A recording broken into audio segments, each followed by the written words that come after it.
Ya, ada. Assalamualaikum warahmatullahi wabarakatuh. Perkenalkan, kami dari kelompok 45 akan membahas tentang bidang miring. Belum masuk ke materi, saya akan memperkenalkan nama anggota kelompok dari kelompok 45.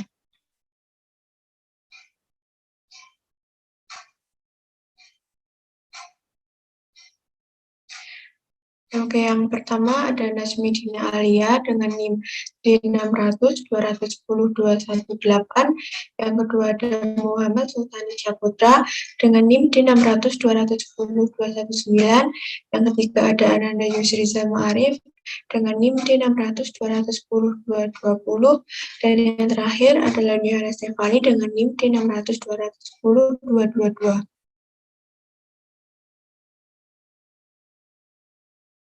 Oke, di sini saya akan sedikit membahas apa saja yang akan dibahas pada presentasi kali ini. Yang pertama, yaitu ada pengertian, terus dilanjutkan dengan rumus. Yang ketiga, ada gaya yang bekerja. Selanjutnya, ada keuntungan. Dan yang terakhir, yaitu prinsip kerja.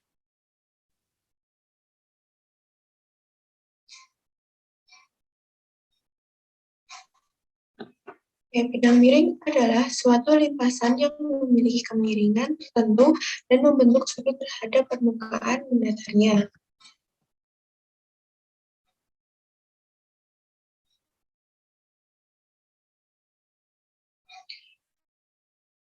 Pengertian dari bidang miring. Suatu permukaan datar yang mempunyai suatu sudut yang bukan sudut tegak lurus terhadap permukaan horizontal. Dengan menggunakan sistem penerapan bidang miring, maka tentunya kita dapat mengatasi segala hambatan besar dengan gaya yang relatif lebih kecil melalui jarak yang lebih jauh daripada beban itu diangkat secara vertikal. Ketika hendak memakai suatu bantuan bidang miring, maka gaya yang dikeluarkan guna mendorong sebuah benda menjadi lebih kecil daripada diangkat, walaupun lintasan yang ditempuh menjadi lebih panjang. Ada rumus bidang miring. Berdasarkan rumus di atas, kita jadi bisa tahu kalau gaya akan berbanding lurus dengan tinggi bidang miring. Sebagai landai bidang miring tersebut, maka gaya yang dikerjakan akan semakin kecil. Sebaliknya, semakin curam bidang miring tersebut, maka gaya yang dikerjakan akan semakin besar. Pada bidang miring, dalam mencari besaran lainnya, rumus cukup dibolak-balik. Seperti kita bisa menghitung keuntungan mekanis, yaitu rumusnya panjang bidang miring dibagi dengan tinggi bidang miring, atau bisa juga berat benda dibagi dengan besar gaya. Nah, untuk mencari gaya pada bidang miring, rumusnya tinggal dibolak-balik seperti berat benda dikali dengan tinggi bidang miring dan dibagi dengan panjang bidang miring. Keuntungan mekanis ini adalah sebuah angka yang menunjukkan berapa kali pesawat sederhana dapat menggandakan gaya. Persamaan bidang miring. Resultan gaya sama dengan massa dikali dengan percepatan benda, yaitu gaya berat dikurangi dengan gaya gesek sama dengan massa dikali percepatan, atau massa dikali dengan percepatan gravitasi dikali dengan sin theta dikurangi dengan gaya gesek dikali dengan massa dikali dengan percepatan gravitasi dikali dengan cos theta sama dengan massa dikali percepatan, dan berakhir pada percepatan gravitasi dikali sin theta dikurangi koefisien gesek cos theta sama dengan percepatan benda. Energi pada bidang miring merupakan energi yang dihasilkan dari gerak benda pada bidang miring. Dan energi pada bidang miring memiliki persamaan W atau energi pada bidang miring sama dengan gaya dikali jarak yang ditempuh benda pada dalam bidang miring, atau bisa juga dengan energi pada bidang miring itu berat benda dikali dengan tinggi bidang miring. Gaya yang bekerja pada bidang miring, yang pertama ada gaya normal, yang kedua ada gaya berat, dan tiga ada gaya gesek. Yang pertama ada gaya berat. Gaya berat adalah gaya gravitasi yang bekerja pada suatu benda yang memiliki massa M. Arah gaya berat selalu mengarah ke pusat bumi. Gaya berat yang bekerja pada suatu benda dapat dinyatakan dengan menggunakan rumus persamaan, yaitu W W sama dengan M kali G, yang artinya W itu gaya berat, M itu massa benda, dan G itu percepatan gravitasi. Nah, gaya berat biasanya kan disingkat adalah gaya gravitasi yang bekerja pada suatu benda bermassa. Jika benda tersebut berada di bumi, maka gaya gravitasi yang bekerja adalah gaya tarik bumi. Lambang gaya berat itu kan W. Singkatan dari weight, satuan berat adalah Newton. Jadi, gaya berat W yang dialami suatu benda nilainya sama dengan perkalian antara massa benda tersebut dengan percepatan gravitasi di tempat itu. Dari rumus tersebut, dapat diketahui bahwa berat suatu benda dapat dipengaruhi oleh besar percepatan gravitasi. Percepatan gravitasi di bumi beberapa tempat berbeda-beda di daerah kutub, misalkan kutub utara dan kutub selatan. Besar percepatan gravitasi bumi adalah 9,83 kuadrat, sedangkan di daerah khatulistiwa adalah 9,78. Secara umum, besar percepatan gravitasi bumi adalah 9,8 mm per sekon. Biasanya dalam soal-soal fisika, besar percepatan gravitasi bumi sudah ditentukan sebelumnya, yaitu sebesar 9,8 mm per sekon atau 10. Akan tetapi, jika dalam soal nilai percepatan gravitasi tidak ditentukan, kalian bisa menggunakan 10 mm per sekon sebagai nilai percepatannya. Satu hal lagi yang perlu kalian ingat, bahwa berat suatu benda di bumi, bulan, dan planet lain atau luar angkasa besarnya berbeda-beda. Sebagai contoh, percepatan gravitasi di permukaan bulan kira-kira 1/6 kali percepatan gravitasi di permukaan bumi, sehingga massa 1 kg permukaan bumi yang beratnya 9,8 Newton, ketika berada di permukaan bulan beratnya menjadi 1,7. Yang kedua ada gaya normal. Gaya normal adalah gaya yang bekerja pada bidang yang bersentuhan antara dua permukaan benda yang arahnya selalu tegak lurus dengan bidang sentuh. Untuk permukaan bidang miring, besar gaya normal dapat dinyatakan dengan menggunakan persamaan rumus N kurang W cos A sama dengan 0, N sama dengan W cos theta, N sama dengan M kali G kali cos theta. N itu adalah gaya normal, M itu massa benda, G itu percepatan grafik, dan A itu kemiringan bidang permukaan. Resultan gaya pada sebuah benda yang tetap diam adalah 0, sehingga pasti ada gaya lain pada benda tersebut untuk mengimbangi gaya gravitasi. Untuk sebuah benda yang diam di atas sebuah bidang datar, maka bidang tersebut akan memberikan gaya yang arahnya ke atas. Gaya yang diberikan oleh bidang ini sering disebut dengan gaya sentuh, karena terjadi jika dua benda bersentuhan. Dari hukum 2 Newton, resultan gaya pada sebuah benda yang tetap diam adalah 0. Pasti ada gaya lain pada buku untuk mengimbangi gaya gravitasi. Untuk sebuah buku yang diam di atas meja, maka meja tersebut memberikan gaya ke atas. Meja sedikit tertekan di bawah buku akibat gaya berat dan karena elastisitasnya. Meja itu mendorong buku ke atas seperti yang diperlihatkan pada gambar di bawah ini. Gaya ke atas yang diberikan meja terhadap buku ini sering disebut gaya sentuh karena terjadi pada dua benda yang bersentuhan. Ketika gaya sentuh arahnya tegak lurus terhadap permukaan bidang sentuh, maka gaya itu bisa disebut dengan gaya normal yang dilambangkan dengan N. Dengan demikian, pada buku yang ditekan diam di atas meja terdapat dua benda yang bekerja, yaitu gaya normal yang berasal dari meja dan gaya berat. Kedua gaya tersebut besarnya sama tapi berlawanan arah, sehingga membentuk keseimbangan pada buku. Akan tetapi, perlu kalian ingat bahwa gaya normal dan gaya berat bukan merupakan pasangan gaya aksi-reaksi yang dibicarakan pada hukum 3 Newton, karena gaya-gaya tersebut bekerja pada benda yang sama. Yang ketiga ada gaya gesek. Gaya gesek sendiri adalah gaya yang bekerja antara dua permukaan benda yang saling bersentuhan. Arah gaya gesek berlawanan arah dengan kecenderungan arah gerak benda. Untuk benda yang bergerak pada suatu bidang, baik bidang datar maupun bidang miring, gaya gesek tidak dipengaruhi oleh luas permukaan benda yang saling bersentuhan. Gaya gesek dapat dibedakan menjadi dua, yaitu gaya gesek statis dan gaya gesek kinetis.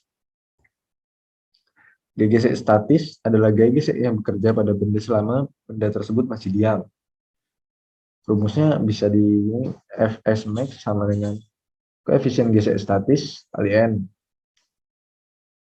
Resultan gaya menurut hukum 1 Newton, selama benda masih diam berarti resultan gaya yang bekerja pada benda tersebut adalah 0. Jadi selama benda masih diam, gaya gesek statis selalu sama dengan yang bekerja pada benda tersebut. Besar GGS merupakan hasil perkalian antara koefisien gesek statis dengan gaya normal benda. Koefisien gesek merupakan besaran tergantung pada kekasaran kedua permukaan bidang yang bersentuhan. Koefisien gesek statis dinotasikan sebagai koefisien gesek statis X. Perhatikan gambar di atas untuk melihat arah-arah gaya karena setiap benda yang diam hingga tepat akan bergerak memiliki nilai GGS, maka benda tidak akan bergerak jika gaya yang diberikan lebih kecil dari nilai GGS. Karena arah gaya yang diberikan dengan arah gaya geser selalu berlawanan. Jadi, benda akan dapat bergerak jika gaya yang diberikan lebih besar dari nilai GGS. F kurang dari Fs, benda tetap diam. F lebih dari sama dengan Fs, benda mulai bergerak.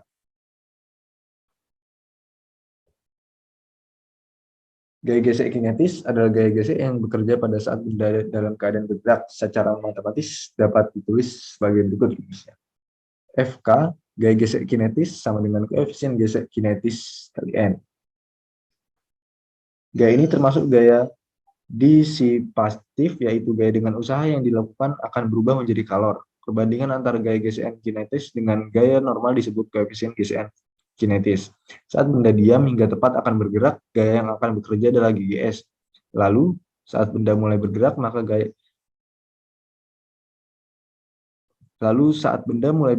gaya yang bekerja adalah GGK. Jika tidak terdapat GGK, maka suatu benda yang diberi gaya akan selalu melaju dan tidak akan berhenti karena tidak ada gaya gesek yang melambatkannya, seperti di luar angkasa. Sama seperti di GS, nilai GGK merupakan hasil perkaryan antara koefisien geseknya dengan gaya normal benda. Koefisien gesek kinetis dikonotasikan dengan koefisien gesek kinetis. Biasanya nilai koefisien gesek kinetis selalu lebih kecil dari koefisien gesek statis untuk material yang sama.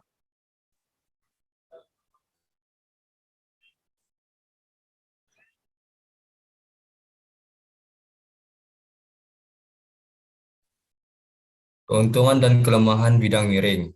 Bidang miring memiliki keuntungan yaitu kita dapat memindahkan benda ke tempat yang lebih tinggi dengan gaya yang lebih kecil. Keuntungan bidang miring bergantung pada panjang landasan bidang miring dan tingginya.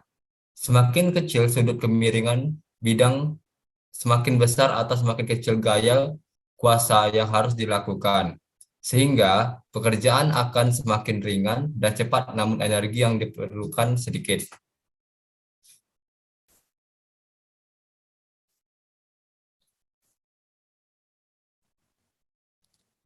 Prinsip kerja bidang miring. Yang pertama ada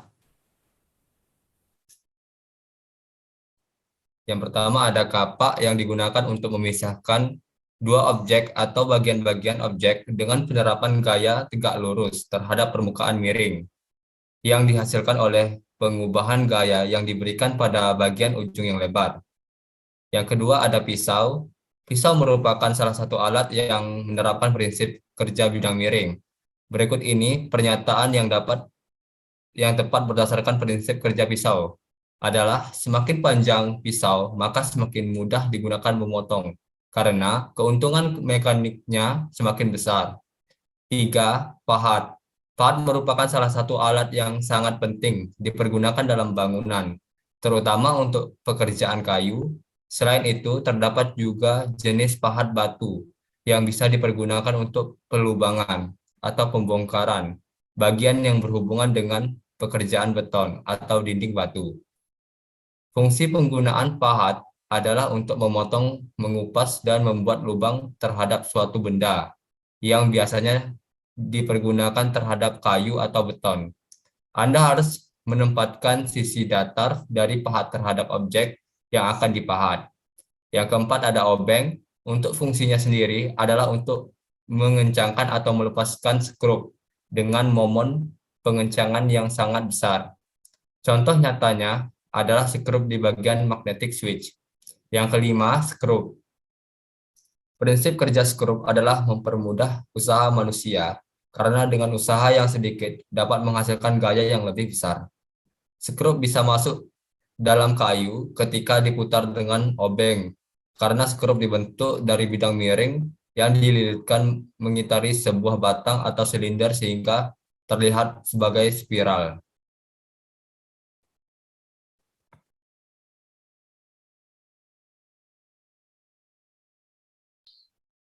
Baik, terima kasih dari penjelasan dari kelompok kami. Apabila ada kurang lebihnya kami mohon maaf. Wassalamualaikum warahmatullahi wabarakatuh.